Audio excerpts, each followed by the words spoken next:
1. Oxford பல்கலைக்கழகம் Aztec சாம்ராஜ்யத்தை விட பழமையானது. 1096 வாக்கில் ஆக்ஸ்போர்டில் கற்பித்தல் நடைபெற்றுக் கொண்டிருந்தது.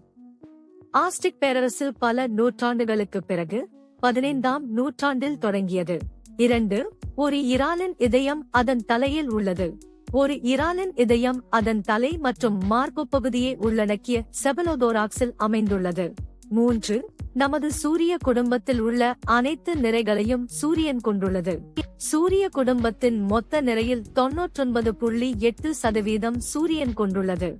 4. சில தவளைகள் உறைந்து வாழலாம். மரத்தவளை குளிர்காலத்தில் ஓரளவு உறைந்த நிலையில் உயிர் வாழும். அதன் உடல் அதன் செல்களை பாதுகாக்க உதவும் குளுக்கோஸை உற்பத்தி செய்கிறது. 5. வெடிக்கக்கூடிய ஒரு ஏரி உள்ளது. கேமரூனில் உள்ள நியோஸ் ஏரி 1986ஆம் ஆண்டில் ஒரு பெரிய கார்பன் டை ஆக்சைடை வெளியிட்டது. ஏரிக்கு அடியில் உள்ள ஆழமான எரிமலை செயல்பாட்டிலிருந்து வாயு வந்தது.